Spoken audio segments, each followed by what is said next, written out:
Ya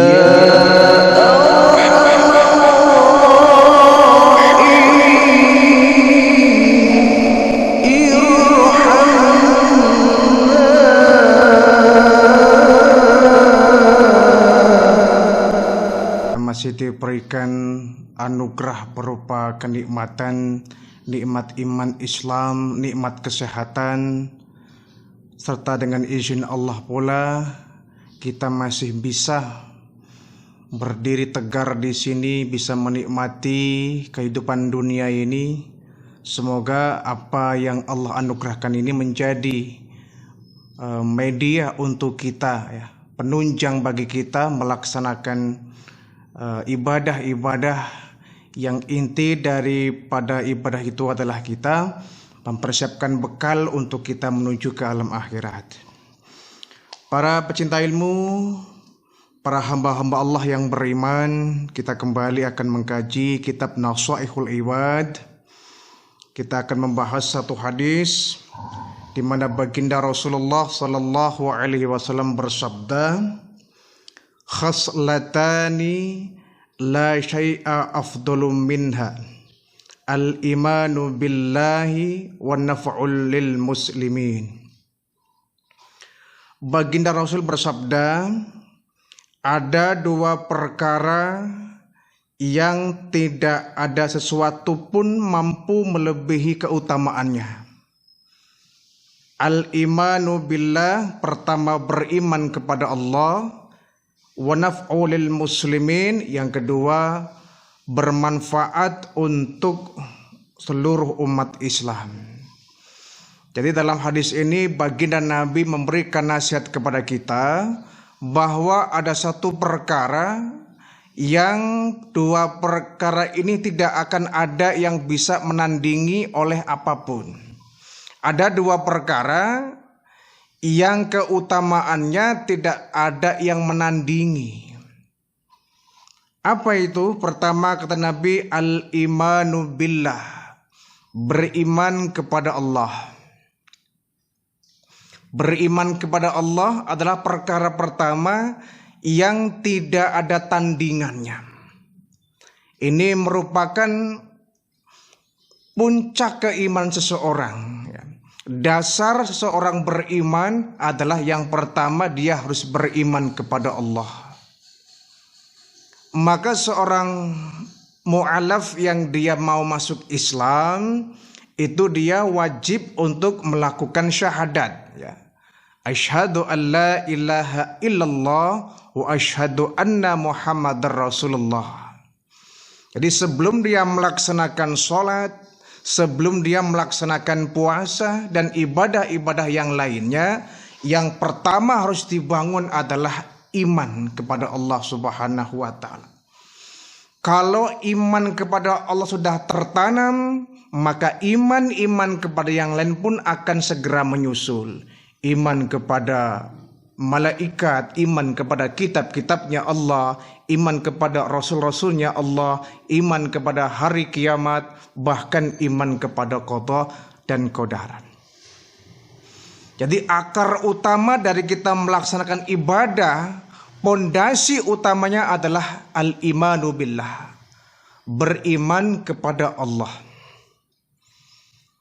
Artinya ini kalau diibaratkan satu bangunan, ini pondasi utama, ya. Pondasi utama di mana bangunan Islam akan berdiri di atasnya. Orang tidak mungkin bisa melaksanakan sholat kalau dia tidak beriman kepada Allah. Orang tidak akan mungkin diterima puasanya kalau bukan atas dasar iman kepada Allah. Orang membayar zakat pun tidak akan diterima kalau dasarnya tanpa beriman kepada Allah. Orang melaksanakan haji umroh pun demikian, tidak akan diterima haji umrohnya kalau tanpa adanya dasar iman kepada Allah Subhanahu wa ta'ala.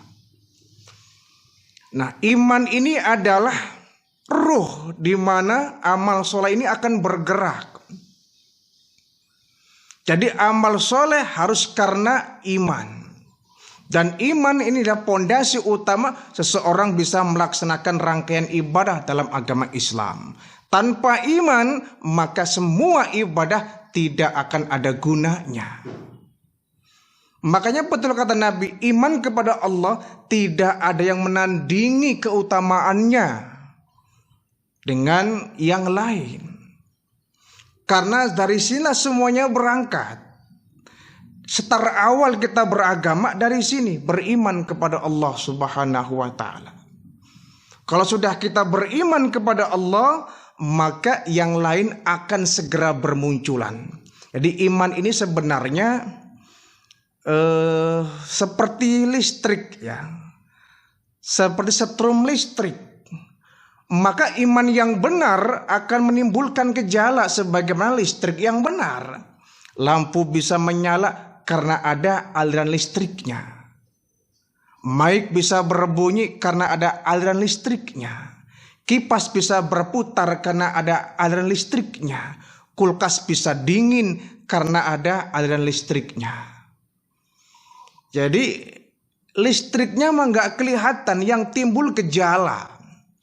Tapi gejala ini tidak akan ada kalau tanpa adanya setrum listrik tadi. Kita melaksanakan sholat, kita melaksanakan puasa, kita melaksanakan haji, zakat, umroh, dan lain sebagainya. Itu karena ada getaran iman. Tanpa adanya iman tidak mungkin seorang akan bergerak dengan sendirinya.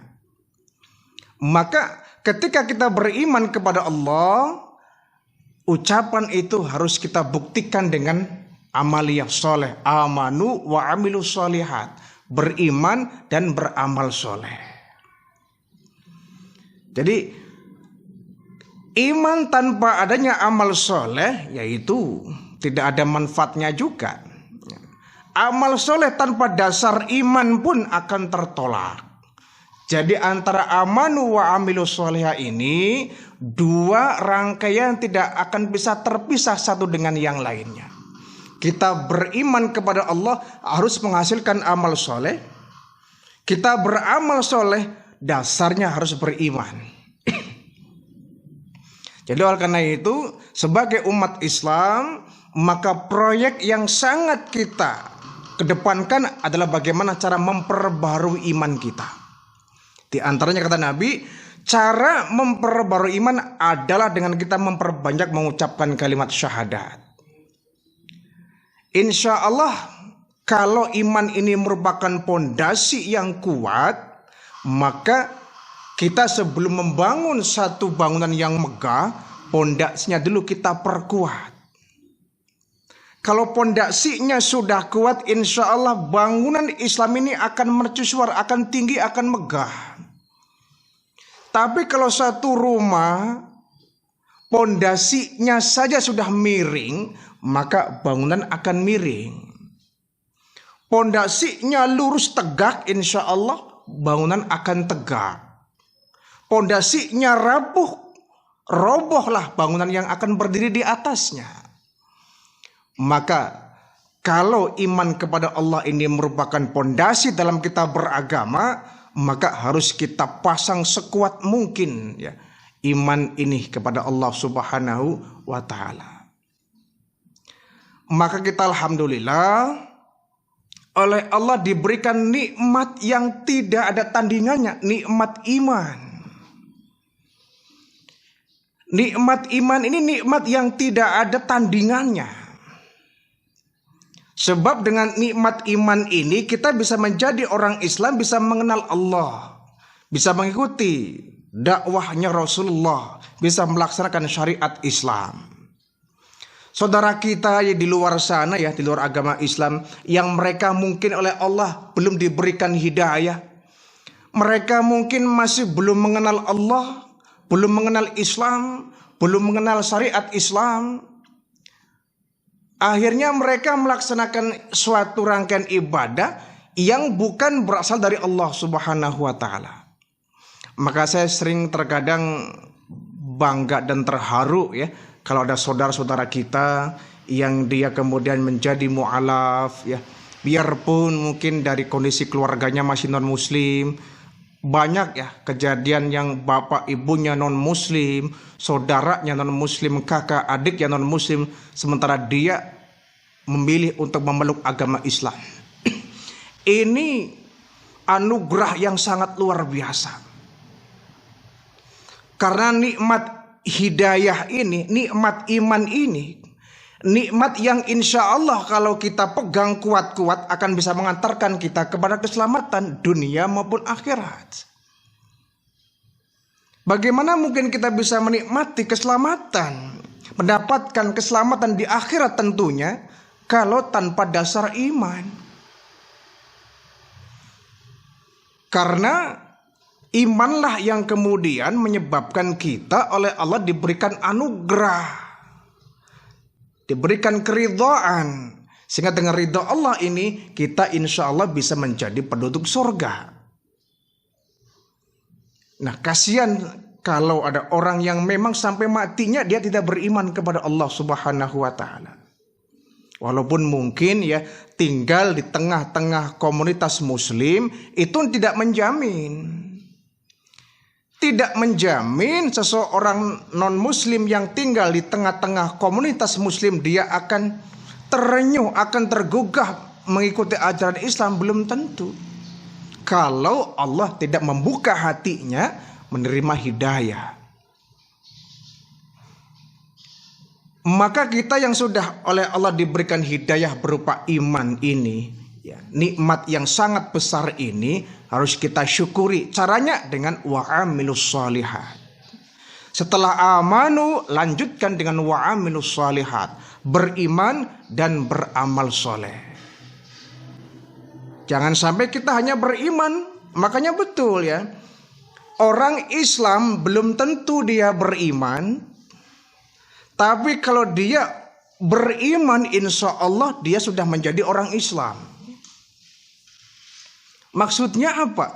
Kalau ada orang yang melaksanakan ibadah karena dia Islamnya, insya Allah karena dia iman.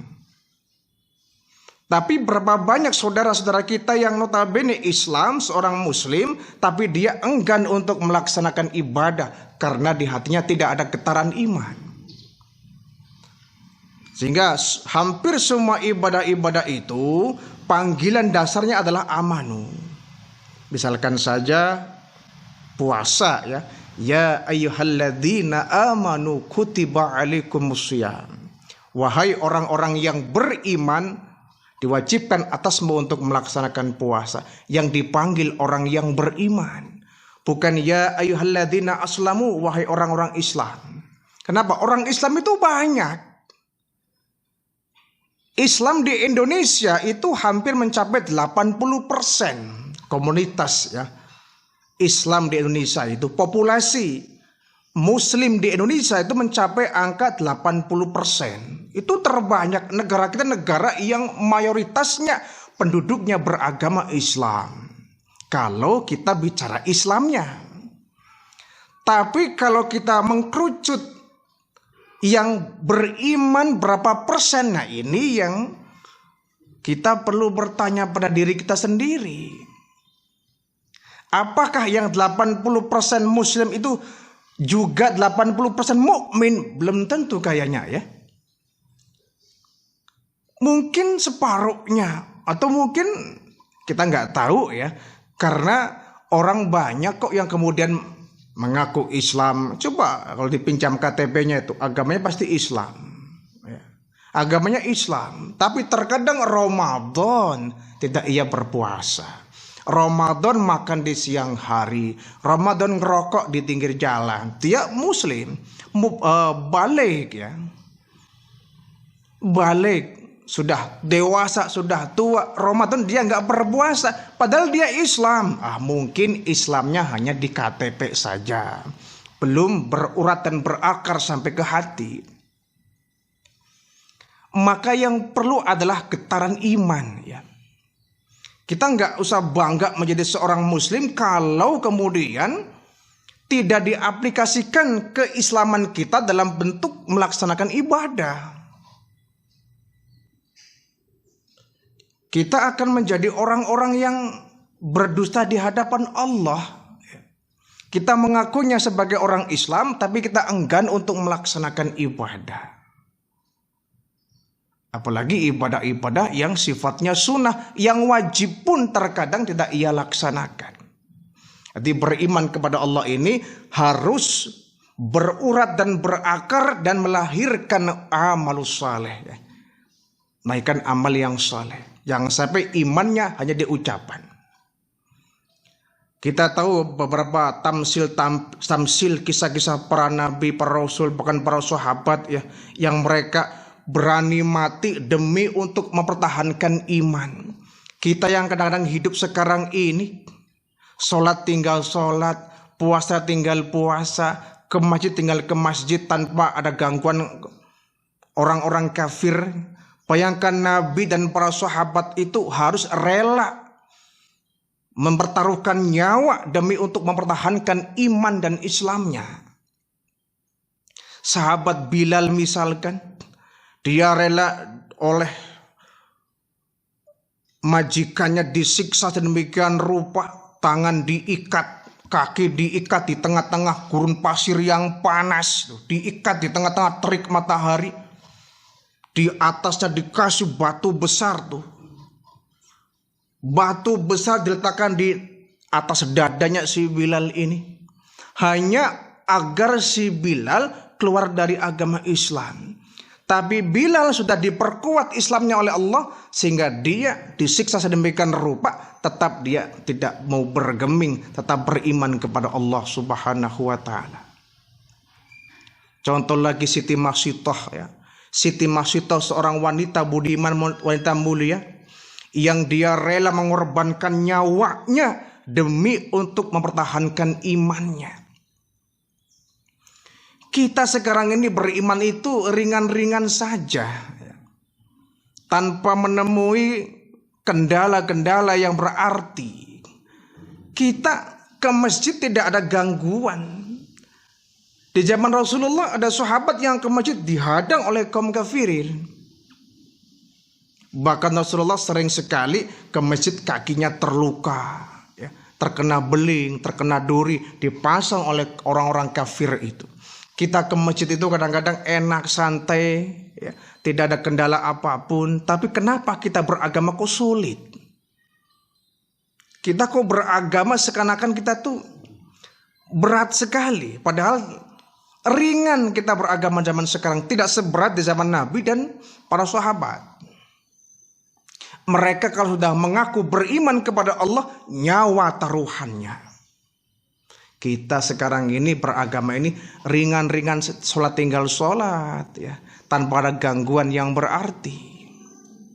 Kenapa kalau kemudian kita dalam kondisi yang nyaman seperti ini gak mau melaksanakan ibadah?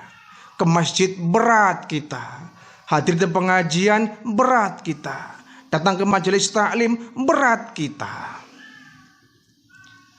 Sehingga iman kita ini butuh yang namanya ujian ya. Iman ini perlu diuji oleh Allah Subhanahu wa ta'ala. Semakin tinggi imannya, maka akan semakin kuat cobaan, rintangan yang Allah berikan itu. Jadi al-imanu billah, beriman kepada Allah, ini adalah pokok dari ibadah-ibadah yang lain. Dan tidak ada yang melebihi keutamaan daripada al-imanu billah, beriman kepada Allah. Yang kedua kata Nabi, setelah beriman kepada Allah, ada lagi satu perkara yang tidak ada yang melebihi keutamaannya, yakni wan naf'u lil muslimin, kebermanfaatannya seorang muslim untuk muslim yang lainnya. Setelah beriman kepada Allah, kita pun harus menjadi orang yang bermanfaat untuk orang lain. Khairun nas anfa'uhum linnas. Sebaik-baik manusia adalah yang memiliki manfaat, menuai manfaat, membawa manfaat untuk orang lain. Kita sebagai seorang muslim diajarkan oleh Nabi agar jangan sampai kita menjadi biang keladi bagi lingkungannya. Islam adalah agama damai. Sesuai dengan namanya, Islam itu maknanya adalah keselamatan, kedamaian ya. Artinya sebagai seorang Islam, kita dimanapun kita berada pantang menjadi biang keladi bagi lingkungannya. Kita harus mencontoh seperti seekor lebah. Ya. Lebah itu di mana dia berada pasti bermanfaat untuk di sekelilingnya, yakni mengeluarkan madu. Mengeluarkan madu. Lebah ini. Madunya bisa manfaat untuk lingkungannya, untuk kehidupan manusia.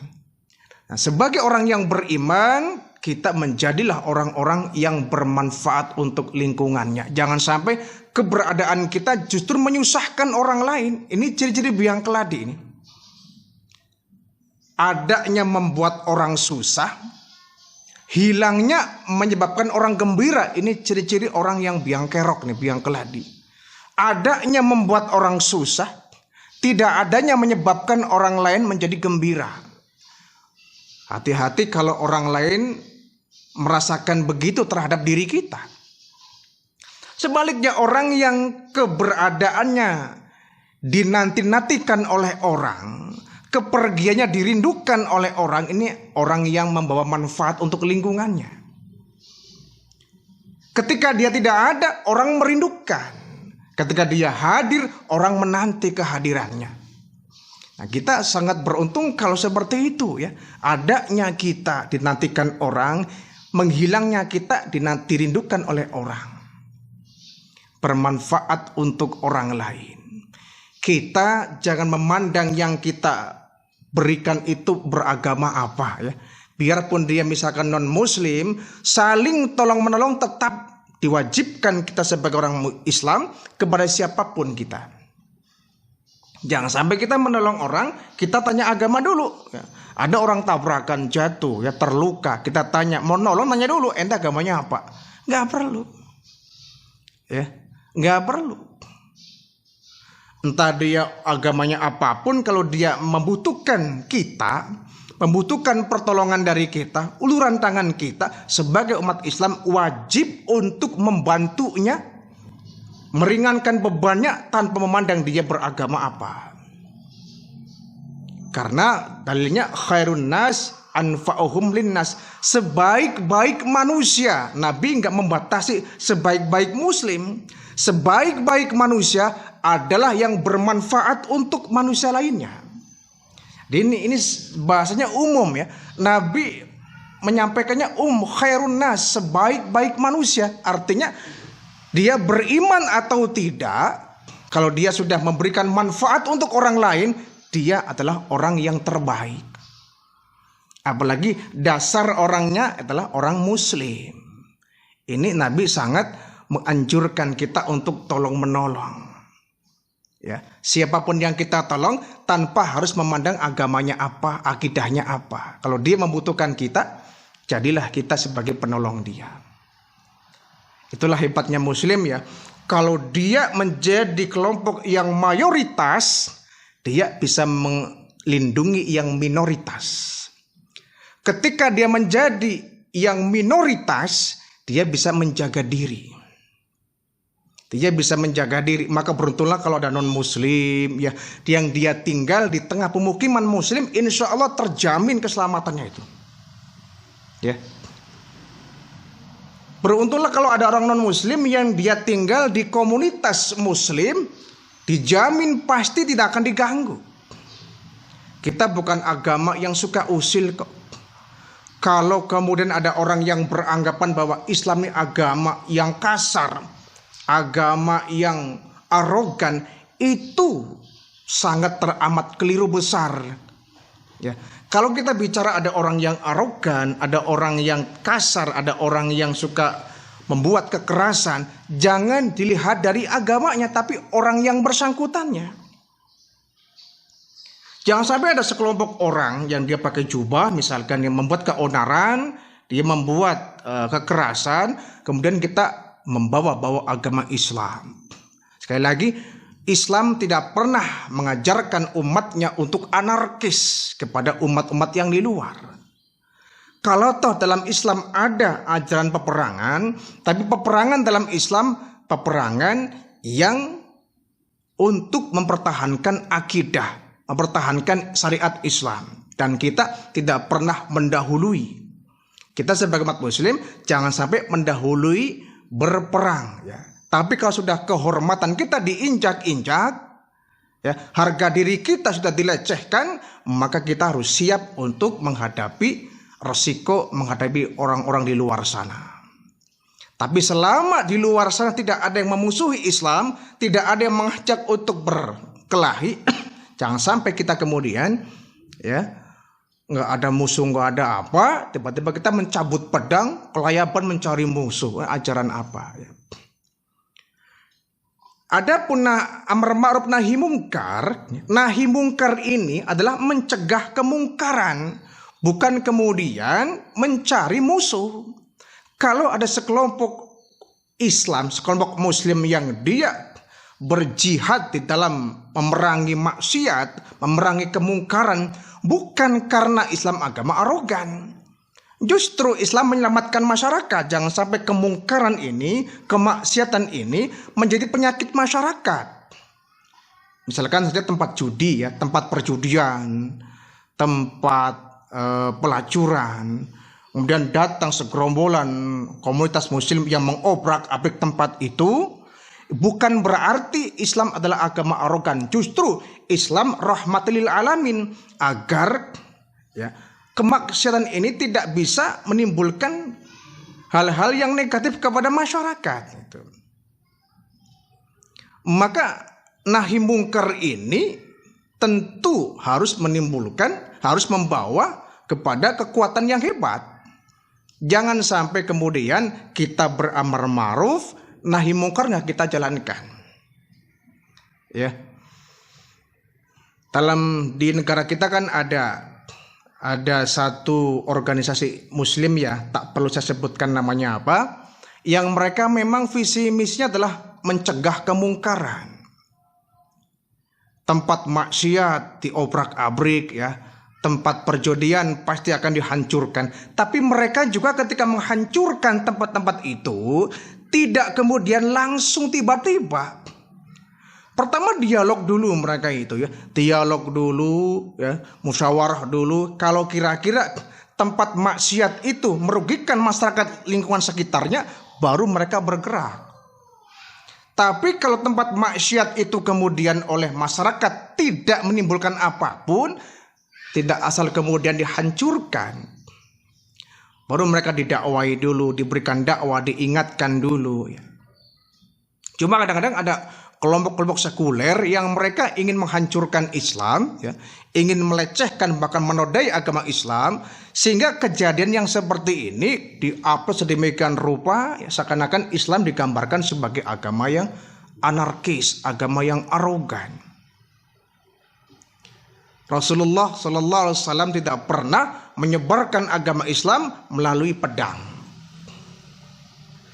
Pedang Nabi cabut berperang di medan perang itu ketika Islam kemudian jadi bahan lecehan. Islam menjadi bahan lecehan, bahan ejekan, diinjak-injak, baru Nabi cabut pedang, maju ke medan perang.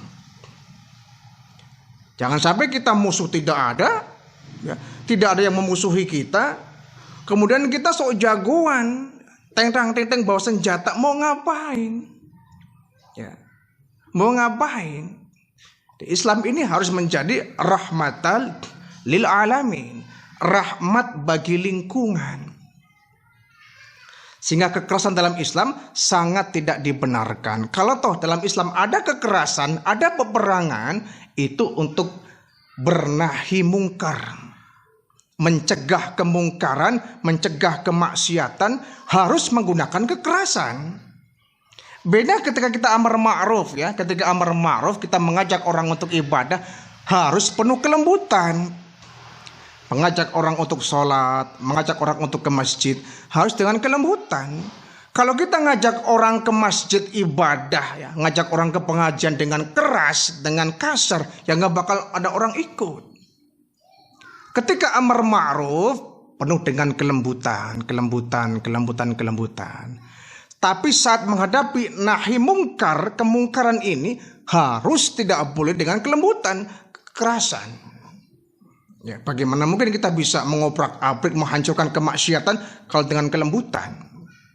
Ya, namun tetap kita pun meskipun diperbolehkan untuk bernahi mungkar, di sana ada asas musyawarah, ya, ada asas dialog, mencari kemaslahatan, baru kemudian buntu tidak ada solusi, baru diadakan ya, kekerasan itu pun tetap menjaga kondisivitas lingkungan. Sekali lagi, seorang muslim yang baik, dia anfa'uhum linnas, memberikan manfaat untuk orang lain. Hadirnya kita membawa kesejukan, hadirnya kita membawa kedamaian, hadirnya kita membawa kondisi yang nyaman, ya. Sehingga Islam ini kemudian menjadi pelindung bagi agama-agama yang lain.